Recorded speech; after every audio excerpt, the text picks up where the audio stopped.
I just wanted to do a follow-up to my video from a week or two ago about how all the Super Bowl trailers were bad, and specifically how one of them may have been more bad than the rest, even though it technically wasn't a trailer, and it wasn't the worst thing we'd ever seen. It just gave us a really weird sense for what this movie was. And of course, I'm talking about the Mandalorian and Grogu spot that was supposed to kind of look like the Budweiser Clydesdale ads, but with tauntauns, which, like in any other situation, cute. You know, I think that could totally work. But we are a couple of months from the release of this movie, and myself, someone that's pretty into Star Wars stuff, someone that really enjoyed Andor, but also really enjoyed Skeleton Crew, and really enjoyed at least the beginning of The Mandalorian.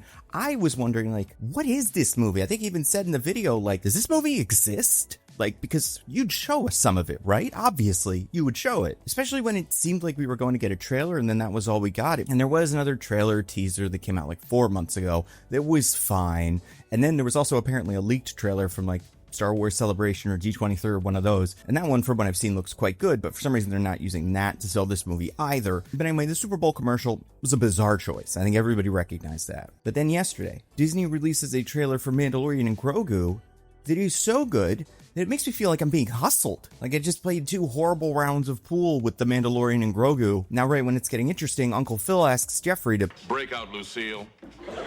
Because, like, this trailer was so much better than anything else they've released about this movie. It genuinely got me from being pretty skeptical about this movie to kind of hoping it works. And, you know, obviously it would be great if all of the movies work, but, you know, some are not going to be as successful by their own metrics as you would want. And when there is one, like The Mandalorian and Grogu, that I wouldn't say nobody asked for, but like didn't seem like it would need to be a movie. There was no pitch for it. It just kind of seemed to be coming out. I was fine with thinking about that as a movie I was pretty worried about and kind of writing it off. I was like, I'm not going to get excited for that because, I don't know, it doesn't look that great. And that's not to say that what we saw did not look great. It's that they did not show us anything great until yesterday. Because this new trailer, so good. It did all of the things the trailer is supposed to do. And like after watching it, I went back and watched the old trailer to kind of see like what were they doing differently. What were they doing similarly? You know, obviously you don't expect that trailer to get into as much plot as this one does, but to be fair, this one doesn't get super heavy on plot either. There's some of the elements of a plot, but we don't have a character saying, this is what you have to do, Mandalorian, and this is who's going to stop you from doing it. That there were still things that you could compare in these 2 trailers that were like, oh my god, why did they ever not do it this way? Like, for instance, the opening gags of both trailers. The first one takes itself very seriously. It's the Razor Crest. It's Mandalorian and Grogu on a beach. Grogu and a Babu Frick guy walking through a pipe. Plays itself very straight until the 30-second mark when Baby Yoda tries to steal some food from Sigourney Weaver's character and she stops him, right? That is our first comedy beat from that trailer. Compare that to the opening for the new Mandalorian and Grogu trailer. Starts very seriously. Iconic Star Wars imagery, music, some ships, nothing specific though, people playing with buttons, and then the ship doesn't work. Grogu played with too many buttons. That's the joke. 8 seconds in. 8 seconds in, we're setting a tone like, hey, remember what you liked about the first couple seasons of Mandalorian? This is that again. And it's not necessarily like, oh, we have to do all the things we remember from before, but more just like what people liked about The Mandalorian, especially the first 2 seasons, was a very grounded relationship between Din and Grogu, and then also like Din doing stuff in the Star Wars universe that maybe a Jedi would do, but we are seeing it from a different perspective, and like, oh, fighting those guys on the Sandcrawler is way more difficult for him because he's just some guy with some weapons. So like getting the other perspective. Honestly, Andor does this really well too, not in the same direction, but in the, we're going to take something you're familiar with and shift the perspective to show you something new. Like Mandalorian was great at that in the beginning. And the fact that it takes only 8 seconds for this trailer to get into like, isn't it fun that Grogu touches too many buttons? It's all you need. Finally, a Star Wars thing has Martin Scorsese in it for some reason. Every time I think I understand Martin Scorsese, he zigs when I expect him to zag. But also, we're setting up some antagonists because we didn't have that in the original trailer. We're talking about the Hutts or gangsters, and there's like old Imperial warlords still out there, including one apparently that you could see in Mandalorian Season 3. So like, that's an interesting connection. Almost makes me want to go back and watch that episode. See some pretty cool fight scenes, something that again, Mandalorian, especially early Mandalorian, was really good at. And then we get some stakes. Those 2 Hutt guys that I think were in Book of Boba Fett or something, or maybe they're different ones and they all look the same to me, I don't know. They're not jacked, I don't know which Hutt they are. The jacked Hutt we will get to. But like they're saying, we're gonna kill you, Mandalorian, and then we're gonna kill the baby, and you're like, oh, I don't want that to happen. Like this conflict is creating like an emotional response of like, oh, don't touch the baby. And then you see him getting mad about it and you're like, ooh. Also, it's just nice to know he was on set. honestly. And then we get something that genuinely feels like it's new to this Mandalorian franchise, and maybe it's been mentioned before, but it was never like the whole point of it, because we were always trying to get Grogu to like where he needed to be, and we find in the end of the third season, like him and Mandalorian finally have a routine, they have a home. So now it's like, what's next? And the question that the Mandalorian is asking, I think is really interesting. It's like, what's going to come after I die? He's going to live way longer than me. Obviously, I've spent so much time protecting him, but like, is he going to be able to be on his own? Now we have like an emotional core of a movie like this. And like that really nice shot of Grogu swimming around and a Mandalorian picking him up out of the water. And you're like, oh, right.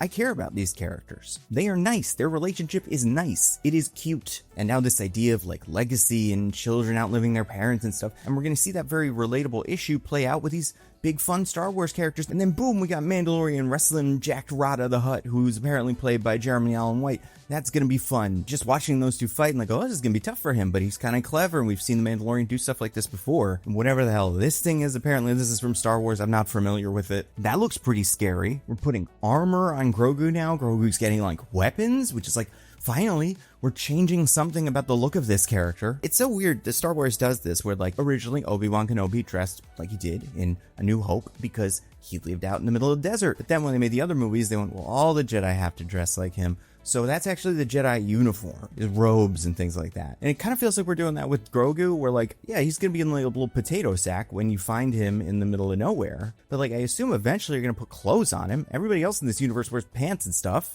Not everybody, but a lot of them. But for some reason, he's still wearing that same potato sack. And I mean, maybe he's really attached to it. But hey, now we've got that piece of armor. The character's evolving a little bit. That's fun. It's going to be crazy to see a scene where Grogu kills a bunch of guys with a bunch of weapons they don't know he has. You see Zeb. I don't know who Zeb is, but people are excited about Zeb. And then, and this is the other thing that blew my mind about how both of these trailers worked. The original trailer, the big ending shot, was an AT-AT getting exploded. Now, people who have watched the Star Wars Celebration or whatever trailer know that there's a big fight in that AT-AT that looks really cool. And like that ending bit when Mandalorian leaves the AT-AT is good, like kind of capstone on that whole action sequence. But in the first trailer, you didn't get any of the beginning part. It was just an AT-AT falling down was your big shot. And it was like, I don't need to see this in IMAX. I've seen AT-ATs do stuff before. But then like the grand finale in this new trailer, Mandalorian and Grogu fighting some big monster. Grogu gets in a little space stroller and they're flying around it, and it's like, oh my god, this is a movie. This is their relationship. This is what is fun about them. And this looks like it could be a pretty exciting action sequence, maybe something that you could only see on the big screen, or you would like to see on the big screen. Because I've had that complaint about a lot of these Marvel and Disney shows and all these shows. It's like, I would like to watch some of them on a big screen because it seems like they're made for that. And that action scene, and a lot of the action scenes in this trailer, were the first time I think this movie has made the case for like, this is why you want to see this in a theater. It is going to be big and it is going to be exciting. The score kicking in, and that thing where there's like a trailer score, then that motif that we're familiar with, the Mandalorian theme comes in. Before going into harm's way, check your armor. That feels great. Like, this is just an incredibly made trailer, even ending with a little bit that I thought was great, where Mandalorian has to take some food away from Grogu, and Grogu eats a little bit of a cookie or something. Like, it is stunning how far the stock of this movie has risen for me, from like movie that it didn't seem like they had any idea what they were doing with, to movie I'm now pretty excited about, and excited because it comes out pretty soon. But yeah, I just want to put that out there because they did mention the Super Bowl spot. Credit where credit is due. They put out a great trailer that I think is going to get a lot of people on board. But you never know, maybe it'll hit, or maybe this will be another Disney flop. You know what that reminds me of is a video I watched the other day by one of my favorites, Lindsay, and it's called Trash Disney Attraction Rebrands. Now, this is a video I have not talked about on this channel before, but I do think it's very fun. Lindsay looks at how certain Disney theme park attractions have changed over time, and because of how like tastes have changed, or because time has passed, they've rebranded the ride. So Tower of Terror becomes the Guardians of the Galaxy ride, and like what that means, what that says about Disney parks and Disney as a company. Honestly, if this Mandalorian and Grogu movie does well, I wouldn't be shocked if they did something related to that in the Star Wars land. Maybe some of the rides that they seem to be re-theming, they could theme with Mandalorian and Grogu, for sure. Also, how is there not like a walk-around Mandalorian and Grogu? Never mind, that's not what this video is about. Anyway, the Lindsay video is cool, and you can watch that video along with a bunch of other videos exclusively on this video sponsor, Nebula. You guys have heard me talk about Nebula before. It is a subscription streaming service that I helped to create. A bunch of us video essayists, and I don't like call myself a content creator, but like content creators got together and were like, hey, these platforms we have to work with, they're great, but they have some problems. And the big one is we wanted to just make great videos, give them to you guys. We wanted to make a nice clean, well-organized place where you can go to watch all of our videos. They all go up early, so every Nando V Movies video and Nando Cut video go up early. They're all ad-free. You can download them to your phone, which is a feature I don't hear nearly enough people talking about, but is incredibly useful. Like if you don't want to have to eat up all your data or deal with the Wi-Fi at the gym or something, download some videos. You'll have them with you. The videos on Nebula are all made by real people, and that didn't used to have to be a selling point, but now I think it might be the best selling point. There's also all kinds of cool videos you can only find on Nebula. Like Lindsay makes videos almost exclusively for Nebula. One of her most recent videos was about Bluey adults, and the one after that was about dash cam footage, so it really covers a pretty wide spectrum of things. Then you've got short films like Patrick Williams' Dinner Plan, or series like Maggie Mae Fish's Amy's Dead End Dream House. And you have what we haven't fully announced, but will be coming out sometime next year, our show Subliminal. It's our first dramatic series. I wrote an episode. I think it's pretty good. I've seen parts of it now because it's coming together and been edited and all that, and it looks great. I can't wait for you guys to see it. If you want to support us, give us more opportunities to do cool stuff like that, and you want to see our videos early, ad-free, download them and see other creators on Nebula, because all of your favorite creators and your next few favorite creators are on Nebula right now. There's something for everybody. And a yearly subscription to Nebula is $60 for a whole year. That is $5 a month. But if you go to go.nebula.tv/thenandocut, or the link in the description, or you use the QR code, you can get a year of Nebula for just $30. That is $2.50 a month. It is an incredible deal. Again, that is go.nebula.tv/thenandocut.